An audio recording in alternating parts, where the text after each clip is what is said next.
Good morning, students. Again, so we are again over here with our discussion on animal tissue.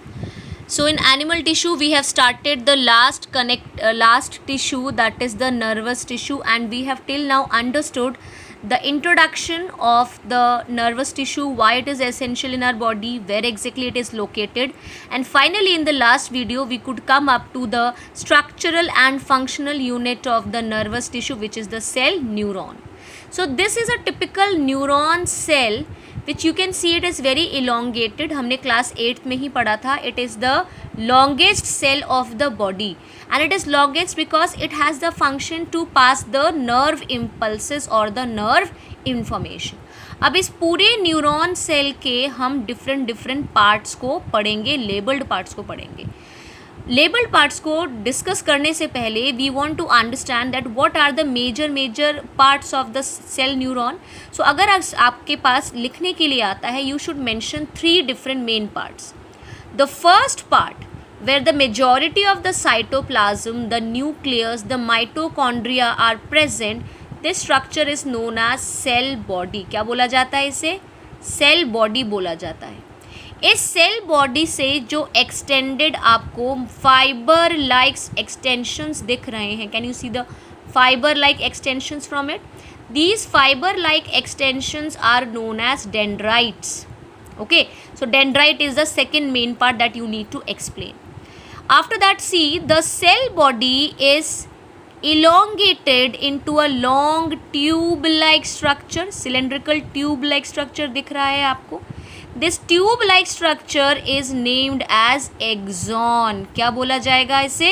इसे बोला जाएगा axon. Third part क्या होगा फिर आपका? axon को एक्सप्लेन करेंगे. Then we will talk about the ending of the axon, which will be known as axon terminal or nerve ending, which have some very bulbous growth or knob-like structure, swollen structure known as synaptic knob.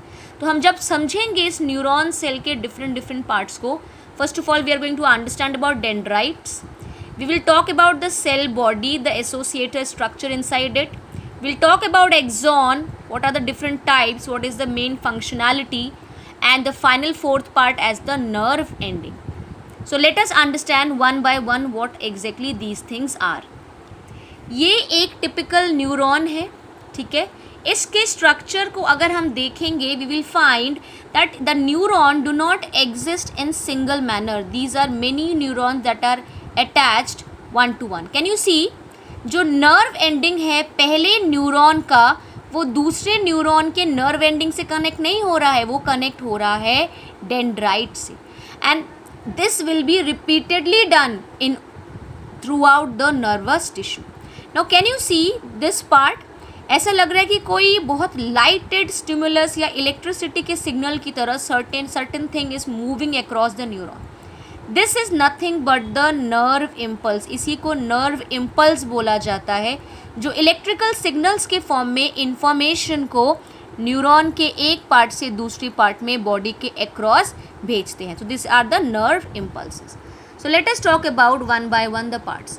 सो सबसे पहले हम पढ़ेंगे dendrites और उसके parts के बारे में. So we are focusing only on the dendrite position. तो अगर आप देखो कि ये जो डेंड्राइट्स हैं, these dendrites are nothing but these are the fibre like extensions which are coming out from all the side of the cell body. इस cell body को सोमा भी बोला जाएगा. तो हम एक तरीके से कह सकते हैं जो सेल बॉडी से जो फाइबर लाइक एक्सटेंशंस बाहर आ रही हैं उसे डेंड्राइट कहा जाता है. ये जो डेंड्राइट है इसके 2 टाइप्स हो सकते हैं. जो प्राइमरी डेंड्राइट है, these are the main dendrite जो डायरेक्टली सेल बॉडी से इमर्ज होता है, जैसे कि दिस वन और दिस वन. बट आप देखोगे कुछ डेंड्राइट्स ऐसे हैं, फॉर एग्जाम्पल दिस डेंड्राइट, जो सेल बॉडी से स्टार्ट नहीं हो रहा बल्कि इट इज़ अ रीब्रांच और branching of the primary dendrite. वैसे ही जैसे ये एक प्राइमरी डेंड्राइट है और ये प्राइमरी डेंड्राइट आगे जाके ब्रांचिंग कर रहा है, so it is these are the rebranching. So these are known to be the higher order dendrites. The main function of the dendrite is to receive the information and bring the nerve impulse towards the cell body. Dendrite are the first part जो nerve impulse को receive करता है और उस information को cell body के पास लेके आता है. चलिए अब हम डिस्कस करेंगे second main part of the neuron, that is the cell body और cyton. तो ये जो सेल बॉडी है, अगर आपको याद हो जो हमने पहले स्ट्रक्चर देखा था न्यूरॉन में, उसमें हमने कुछ कुछ पार्ट्स ऑलरेडी लेबल करा हुआ था. सबसे पहले तो it's a cell body, definitely it will have cytoplasm in it, cytoplasm present होगा. This part of the cell, the neuron will have also the nucleus inside. इसमें न्यूक्लियस भी प्रेजेंट होगा. बाकी पार्ट में न्यूक्लियस नहीं, only this cell body is having constituting the nucleus over here. Along with nucleus, many other cell organelles like mitochondria will be there, and ribosome structures specialized which are known to be Nissls granules are also present. मतलब specialized ribosomes यहाँ पे present है इस cytoplasm में all around the nucleus, और इसे क्या बोला जा रहा है? Nissls granules बोला जाता है. इसी स्ट्रक्चर को अगर हम थोड़ा सा माइक्रोस्कोपिक व्यू में देखोगे तो आपको ये जो सेल बॉडी का इंटरनल स्ट्रक्चर है किसी भी नॉर्मल सेल के जैसा ही दिखेगा. ये इसका एनलार्ज न्यूक्लियस है जो सेंट्रल पोजीशन ले रहा है एक नॉर्मल एनिमल सेल की तरह. These are the reticulum, the endoplasmic reticulums are present. ये गोल्जी बॉडीज़ है. Mitochondria definitely will be present over here. And यही जो आपका साइटोप्लाज्म है ये कंटिन्यू करता है एक्सॉन के अंदर भी. So this is important to understand over here. Cytoplasm तो कंटिन्यू करेगा, लेकिन जो यहाँ पे जो सेल के ऑर्गेनल्स हैं those are not similar in the case of cell body and axon. चलिए आगे हम एक्सॉन के बारे में थोड़ा सा और डिटेल में पढ़ते हैं. सो एक्सॉन की अगर बात की जाए तो axon is nothing but a tubular cylindrical extension of the cell body in a neuron. Cell body का ही ट्यूब्यूलर सिलेंड्रिकल एक्सटेंशन जो आप देख रहे हो ये एक्सॉन कहलाया जाता है. एक्सॉन जहाँ से स्टार्ट होगा वी शेप्ड स्ट्रक्चर, जहाँ से वो सेल बॉडी के साथ अटैच था उसे एक्सॉन हिलॉक कहा जाता है. What it is known as? It is known as axon hillock. ठीक है. Now you can see although the cytoplasm from the cell body is continuing in this axon part also, still the axon over here will lack certain very important things which is present in the cell body. तो axon के cytoplasm में rough endoplasmic reticulum नहीं होगा. It will not have any free ribosome or Nissls granules. It will not have any Golgi apparatus. इसीलिए इसके cytoplasm को एक नया नाम दिया जाता है and it is known as exoplasm. क्या बोला जाता है इसे? एक्सोप्लाज्म बोला जाता है.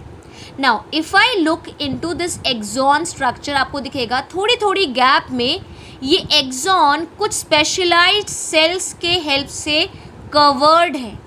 ये जो सेल्स से कवर्ड है ये पूरे में तो इक्वालिटी के साथ डिस्ट्रीब्यूटेड नहीं है. It is not continuous but it has certain gap. अगर आप देखोगे ये गैप नियरली 1 माइक्रोमीटर है.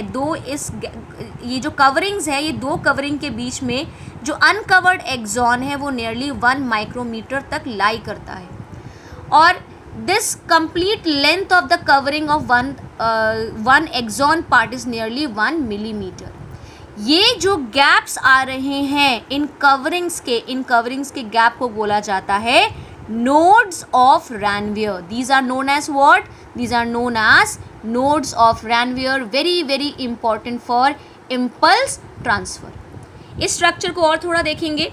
एक्सॉन के जो मेम्ब्रेन होगा, प्लाज्मा मेम्ब्रेन या फिर cell membrane, is given a new name. It is known as neurilemma.